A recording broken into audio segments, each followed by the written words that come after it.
안녕하세요.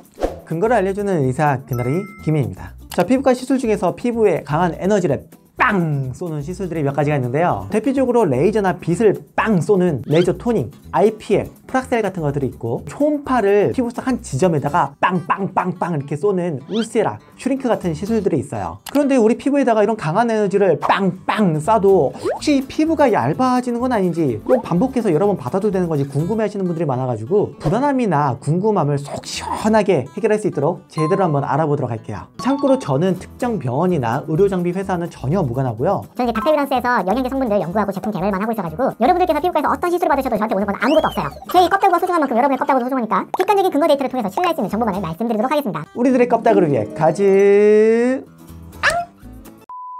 이 레이저하고 초음파는 완전히 원리가 달라서 각각 나눠서 살펴볼 건데요. 오늘은 레이저 토닝, IPL, 프락셀을 먼저 알아보고 다음 편에서는 초음파를 이용한 시술인 울세라, 슈링크를 보도록 할게요. 우리들의 껍다구, 이 피부의 구조를 보면 가장 바깥에는 표피, 그 아래에는 진피라는 피부가 있고, 피부 밑으로는 피와 지방이 있는데요. 이 진피가 얼마나 건강하고 두껍고 튼튼한지 알아보기 위한 방법 중 하나로 진피 속 콜라겐을 살펴보는 방법이 있어요. 이 피부 속 콜라겐은 유명하다 보니까 익숙하게 많이들 들어보셨을 텐데요. 시술 후 진피 속에 이 콜라겐이 줄어들면 피부가 얇아지는구나 하고 생각해 볼 수 있고, 반대로 이 콜라겐이 많아지면 피부는 두꺼워지는 방향으로 가는구나 하고 알 수 있어요. 그래서 이 콜라겐 관점에서 관련된 연구를 살펴볼게요. 참고로 이 피부에 콜라겐 보충하신다고 콜라겐 드시는 분들이 많으신데요, 콜라겐을 입으로 이렇게 먹으면은 배 속에서 전부 다 분해되고 소화돼 가지고 이게 피부까지 갈 수가 없다고 제가 예전에 근거 데이터로 말씀드린 적이 있는데, 관련되어 궁금하신 분은 예전 영상을 참고 부탁드릴게요.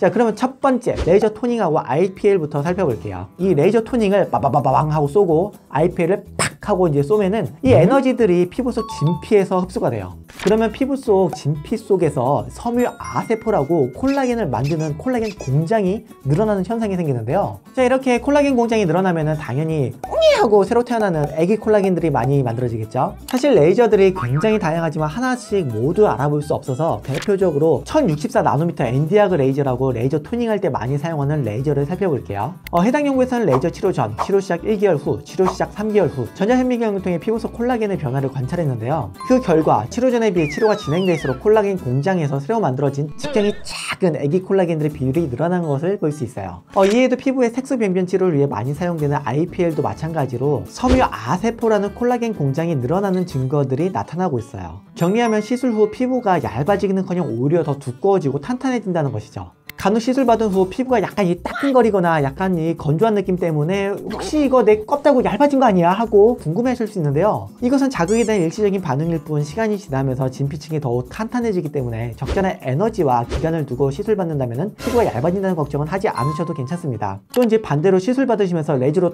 할 때 야, 아파요, 효과가 더 잘 나오는 거 아니에요 하시면서 더 세게, 더 따갑게, 아프게 레이저를 쏴달라고 하시는 분들이 계시는데요. 에너지를 세게 쏴서 따갑고 아프다고 무조건 효과가 더 좋은 것도 아니에요. 정말로 이게 아픈 거 눈 질끈 감고 아파요 효과 더 잘 나온 거 아니면서 참는 분들 계신데요. 절대 그렇지 않아요. 에너지가 높아질수록 이상 반응이 생길 가능성만 증가하기 때문에 적절한 에너지와 충분한 간격을 유지하면서 안전하게 받는 것이 가장 중요해요. 여러분의 껍데기는 소중하니까요. 자, 두 번째로 오늘 살펴볼 시술은 프락셀인데요. 보통 흉터 치료 목적으로 많이 사용돼요. 이런 종류의 레이저를 프락셔널 레이저라고 부르는데, 앞서 살펴본 레이저 토닝이나 IPL은 피부를 깎진 않는데 이 프락셔널 레이저는 피부를 직접 깎아버려요.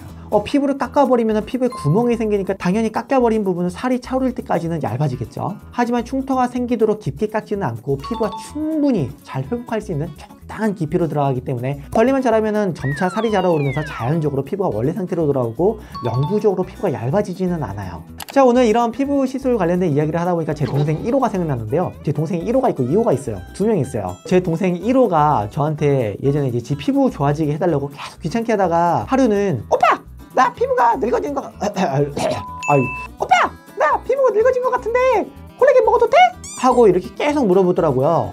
제가 이전 영상을 통해서 근거 데이터로 말씀드렸던 것처럼 콜라겐은 뱃속에서 분해가 되기 때문에 먹어도 피부까지 현실적으로 도달하기가 좀 어려워요. 대신 카로티노이드나 레티노이드 계열 성분은 보다 명확한 근거가 있어서 실제로 피부 건강에 도움이 될 수 있는 성분을 만들고자 제가 연구 개발을 시작했거든요. 그런데 이 카로티노이드 성분들은 너무 많이 먹으면 피부색이 일시적으로 변하기 때문에 이런 부분들을 해결하는 게 정말 쉽지 않고 용량 조절하는 게 상당히 까다로워요. 이런 부분들은 제가 오랫동안 연구들을 분석하다가 이제 해결이 돼서 제품 개발 막바지에 있는데요. 먹는 성분들로는 어떻게 피부에 의미 있는 도움을 줄 수 있는지 나중에 다양한 성분들을 분석해 가면서 근거 논문들을 통해서 다음에 자세하게 다뤄보도록 할게요. 그럼 한판 정리 시작하겠습니다. 레이저 토닝이나 IPL은 피부 속 진피의 콜라겐을 증가시키며 피부를 얇게 만들지는 않는다. 플락셀로 피부를 깎은 후에는 다시 살이 차오르게 되며 영구적으로 피부가 얇아지거나 하지는 않는다. 피부 건강을 위해 콜라겐을 먹는 것은 좋은 방법이 아니다. 대신 카로티노이드나 레티노이드 계열의 성분들은 보다 명확한 근거가 있고 관련해서는 제품 개발 막바지에 있으니 관련 정보는 추후 따로 영상으로 다뤄보도록 하겠습니다. 감사합니다. 여기까지 근거를 알려주는 의사 그날이 김현이었습니다.